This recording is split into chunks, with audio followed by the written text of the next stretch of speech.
शरीर में क्या है? अगर यहां से चमड़ी हटा दी जाए तो यहां मलाशय है, मल भरा हुआ है, मूत्राशय है, उनके द्वार हैं। संसार का सबसे बड़ा सुख यही माना जाता है, ये मलमूत्र का भांड शरीर चिकना रहे, स्वस्थ रहे और इसी को भोगने को मिले, बस यही तुम्हारी पूर्णता है। ऐ सुखरास स्वरूप भगवद अंश, तू इस प्रकृति के रचे हुए खेल में कभी तृप्त नहीं हो सकता। विचार करके देखिए, आपका मन कहां आपको फंसा रहा है। मल है तो मल द्वार है, मूत्राश्रय है तो मूत्र द्वार है। शरीर में कौन सी खास बात है? पूरा जीवन इस शरीर का केवल नाना प्रकार से भोग करना, रसेंद्री अपनी तरफ, घ्राणेंद्री, नेत्रेंद्री परेशान है। इसमें खास बात कौन सी है जिसमें तुम्हें तृप्ति लग रही है? कौन सी खास बात? अगर तुम मलमूत्र के द्वारों में खेल रहे हो तो मलमूत्र के कीड़े से बढ़कर तुम्हारी योग्यता नहीं। समझिए, आप समझिए, वो भी जीव है, भगवदंश, जो मलमूत्र का कीड़ा बना हुआ नालियों में डोल रहा है। तुम भी तो उसी नाली में तो डोल रहे हो। यदि भगवदंश होकर भगवान नाम जप नहीं कर रहे हो, अपने स्वरूप को नहीं समझ रहे हो, चिदानंद सुख की तरफ आकर्षित नहीं हो रहे हो, अभागी हैं। हम लोग अपने को बड़ा भाग्यवान कब मानते हैं? जब विषय भोगों की बाहुल्यता हो जाए। देखो कैसी बुद्धि भ्रमित हो गई है, अभाग्य को हम भाग्य मान रहे हैं। बड़ा आश्चर्य होता है। कैसा आश्चर्य! मतलब अगर उनको बोलना अच्छा नहीं लगता, पर यह है कि समझ जाओ तो भाई समझ जाओ।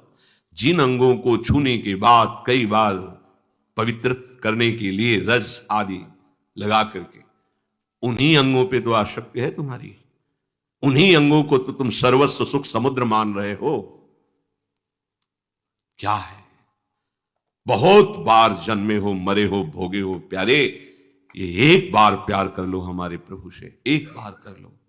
ये भ्रम बिना भगवद आश्रय के भव भय भंजन पद विमुख अभागी, ये माया का, अविद्या का भ्रम नष्ट करने वाले जिनके चरणारविंद हैं, उन श्री हरि से तुम विमुख हो। अरे अभागी, तुम नरक तुल्य भोगों को भोग रहे हो। ये बिना सत्संगी के ये शब्द नहीं पचा सकते आप, क्योंकि आप उसी में रमण करते हैं। आपको लगेगा क्या है, फिर जिंदगी क्या रह गई? अरे अभी देखा क्या है, जिंदगी क्या है? निहाल हो जाओगे, नाच पड़ोगे, मस्त हो जाओगे, किसी का कोई भय नहीं, कोई चाह नहीं। सौंदर्य समुद्र, प्रेम समुद्र, ज्ञान समुद्र जब प्रीतम गले लगाएंगे निहाल हो जाओगे। पर चाह तो है मलमूत्र के शरीर को गले लगाने की, चाह है इसी को, ये स्वस्थ रहे, खूब विषयों को भोगूं। कैसी दुर्बुद्धि छा गई है, और बढ़ती चली जा रही है दुर्बुद्धि। ये ऐसी तृष्णा बढ़ती चली जा रही है, पूछो मत। सावधान हो जाओ प्यारे, बहुत कम समय है, तुम्हारा शरीर छीन लिया जाएगा, जबरदस्ती छीन लिया जाएगा, ना चाहते हुए तुम्हारे शरीर का नाश हो जाएगा। मान लीजिए एक चंद समय है, कुछ समय है, जिसे तुम 80 साल 100 साल समय ऐसे गए। ब्रह्मा जी के लोक में एक कमल की पंखुड़ी ऐसे छेदी जाए तो मृत्यु लोक का 1 वर्ष हो जाता है।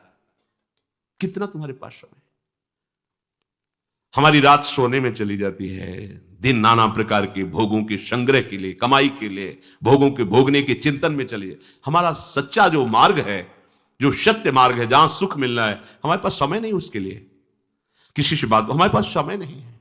वाह, समय का बढ़िया सदुपयोग कर रहे हो, परिणाम तुम्हें समझ में आएगा। गोस्वामी जी कह रहे हैं कि निश्वासर रुचि पाप असुचि मन, ये मन अपवित्र हो चुका है भोगों का चिंतन करने से। रात दिन पाप हो रहे हैं, समझ में नहीं आता कि हम पाप कर रहे हैं।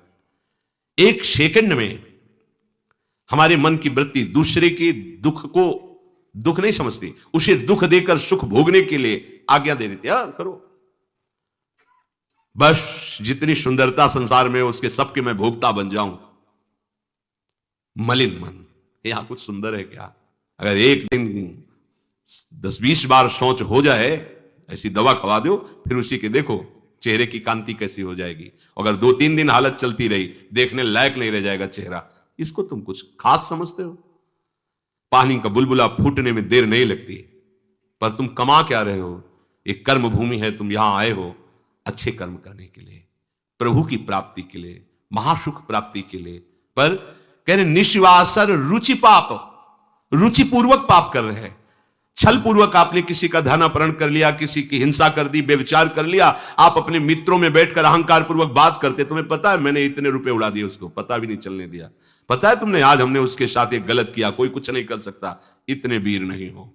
वही कर्म तुम्हारा जब फलीभूत होगा, तुम्हें ब्रह्मा भी नहीं बचा पाएंगे, त्राहिमाम बोलने का अवसर भी नहीं रहेगा। देख लेना, देखने लायक नहीं रह जाओगे। सावधान हो जाओ।